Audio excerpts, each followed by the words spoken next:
The history of the Old West is always interesting to people. Are there any good stories around this area that you guys can think of? Well, everyone knows about Oliver Lee. Was he a good guy or a bad guy? What about the guy who lived in Dog Canyon around the time Oliver Lee settled there? Frenchy, that was his name, right?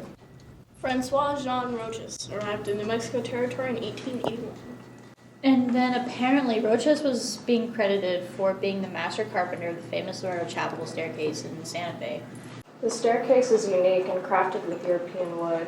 It spirals between the chapel and choir loft with little to no traditional structural supports. That would explain why he was in New Mexico, given he came all the way from France. The documented history in the book Laredo, the Sisters and Their Santa Fe Chapel states that Frenchy was an agent of cargo on the SS St. Laurent on a trip for a partially assembled staircase from France to New York in 1881. Then, once he arrived at New York, he took a train from there to Santa Fe. How do we know he got here, though? Well, the nuns at the Laredo Chapel kept a day book. It lists Rochas as being paid for completion of his work. There was also documentation that he completed additional work for a school and another staircase for a sanitarium in the area. Why did they choose him of all people? Well, Frenchy had connection to the Laredo contractor since they were both French, and he was acquainted with the Archbishop in Santa Fe.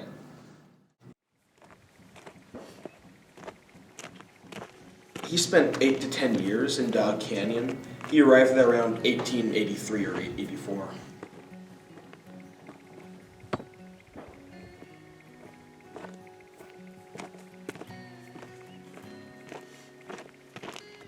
Frenchy pretty much changed the face of the mountain building walls, right? Yeah, he had to do that to keep his cattle in.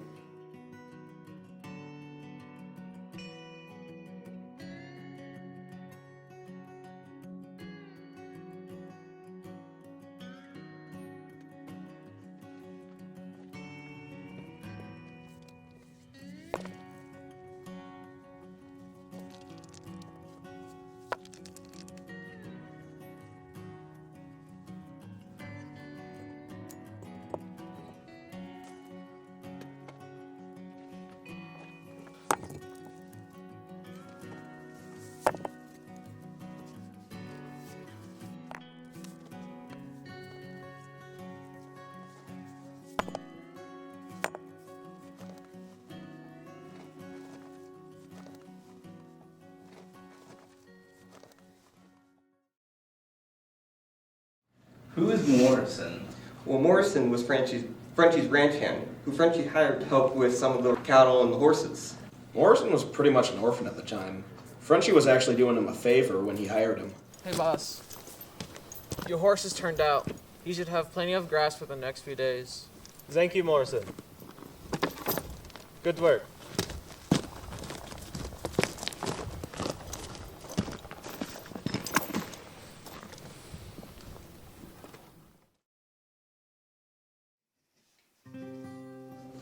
Frenchy still had family in France, and we know that from the letters found in his cabin. Even though he settled in the canyon alone, he kept in touch with his sister and his brother in France.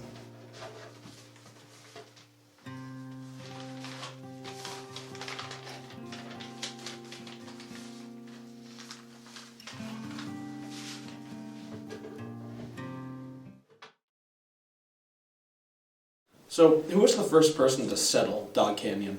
So, out of Oliver Lee and Frenchy was the first person to settle in Dog Canyon as he arrived in 1884. So, Oliver Lee arrived later? Yeah, he surveyed the land in 1885, but then he settled in 1889.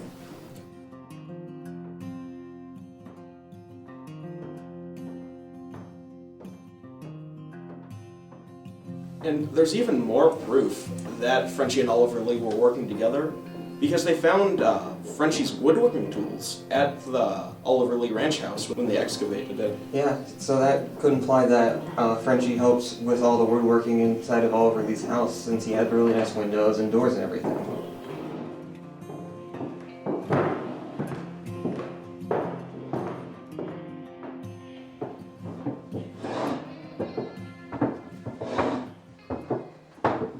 Looks like you're almost finished.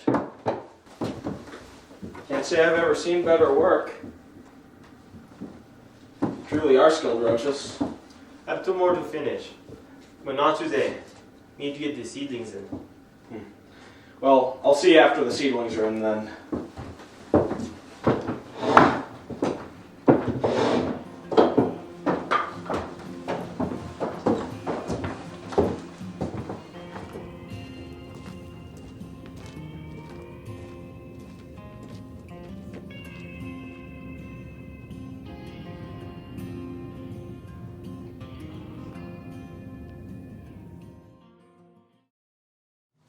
Frenchy kind of took Morrison under his wing, kind of like a father figure.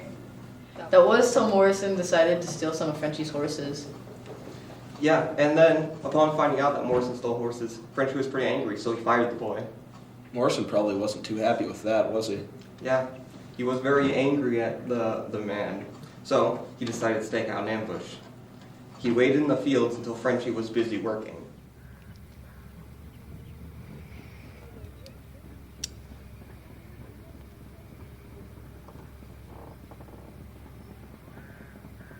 I want to get you, old man.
Wounded, Morrison flees.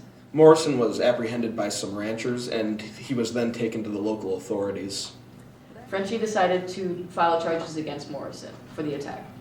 Then, Morrison was sentenced to at least 3 years in the state penitentiary. Do we know what happens after the penitentiary for Morrison? Well, there's no known records after that for Morrison.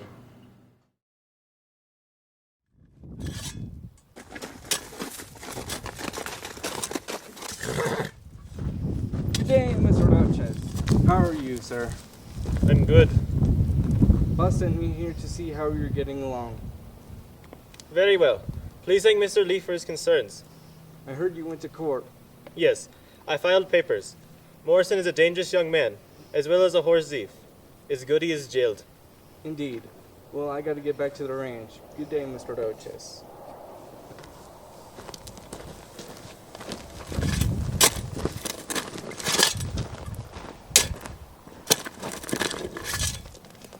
Oliver Lee and Frenchy built a relationship. Weren't they in the same canyon, though? Wouldn't you think they'd be enemies? Well, they were in the same canyon, but they actually shared all the canyon resources and everything, and they helped each other. Didn't they build the water channel together? Yeah, they helped build the Acequia to each other, which ran from the mouth of the canyon to Frenchy's property, which included his cattle and his crops and his orchard. And then it went to Oliver Lee's property, which had his house and his cattle and all of his crops.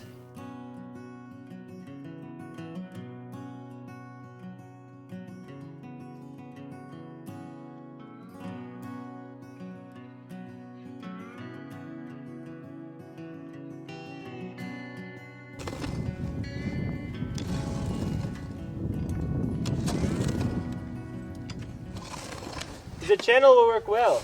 We should be finished in a week or two. Sure hope so. It's far better than having to haul water manually so often. And maybe no need to drive the stock up to the canyon to the source. Certainly wouldn't think so. Kinda depends on the canyon, though.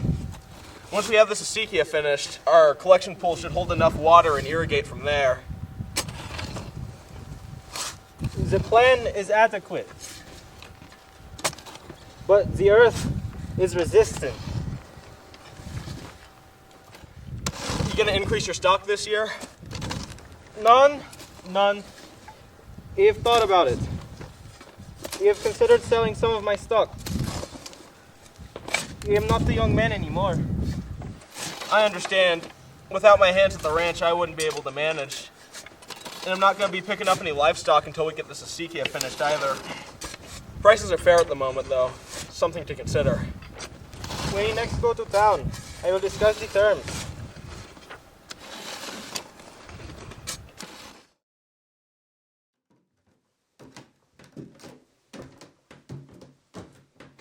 Frenchy started growing older. He considered selling his cattle to John Riley and William Reinerson of the Tularosa Land and Cattle Company.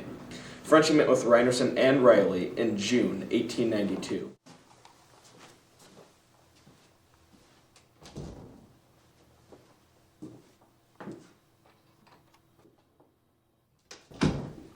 Good day, Mr. Rochas. Please have a seat. Good day, sir. Hello to you both. I'm William Reinerson, and you're here to discuss the sale of a few of your cattle, correct? Yes, several hundred head, if the price is fair. We will be offering you a fair market price. Very good. So, I see that you have a registered brand and you manage your stock very well. So, how many cattle will you be selling today? Just over 400 head, if that may be arranged. 400? A little more over 400. Well, the market is strong, and we can find a buyer for you. That is fine. So, we will tender payment a year after the agreement is set. Very good. Please work out the details. Have a good day, Mr. Rochas. You too, sir. Have a good day.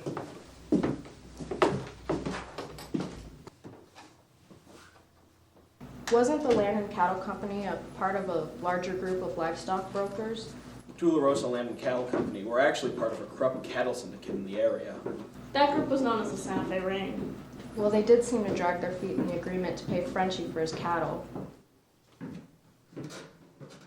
The payment for the cattle was to be paid within 1 year of their agreement. But then in July 1893, Reinerson died, delaying the payment. That date came and went, and Frenchy still hadn't been paid. Then in 1894, Frenchy was finally paid half of what he was owed. Soon after that, Frenchy filed a suit in court, asking for the balance of what was owed to him. In July of 1894, Frenchy was awarded a judgment against the Tularosa Land and Cattle Company, and Riley was ordered by the court to pay the remaining balance plus interest. 5 more months pass, and in the fall of 1894, word gets around that Frenchy has not yet been paid.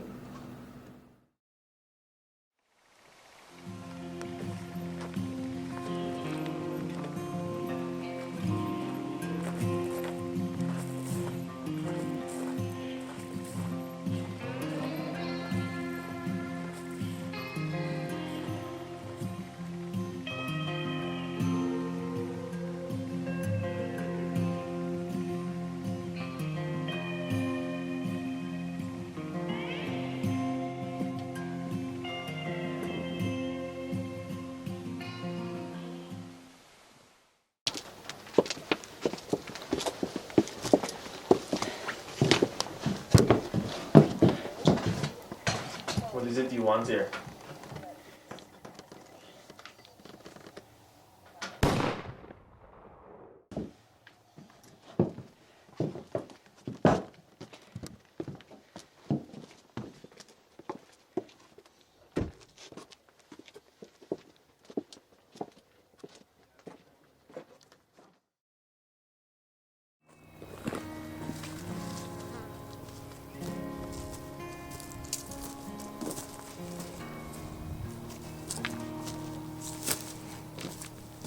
Mr. Rochas, are you here?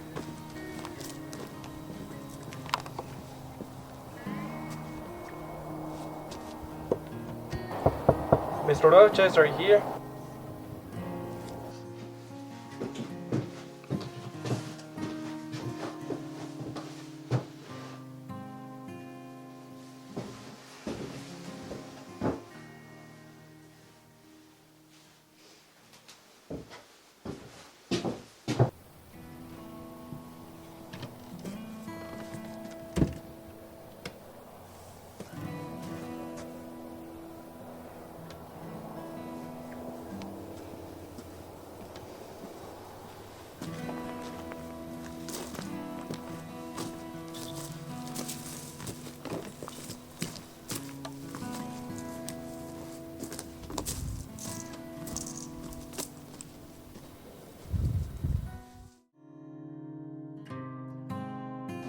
So did Frenchy ever get the rest of his money? He didn't, because December later that year, he was gunned down in his cabin. Numa Raymond, a friend of Frenchy, was notified of his death, so he contacted a probate judge who started inventorying Frenchy's estate. And from there, he contacted Frenchy's family in France. Upon finding out, Frenchy's family decided to take action against the Tularosa Land and Cattle Company. Eventually, they were successful, getting the money that was owed to Frenchy.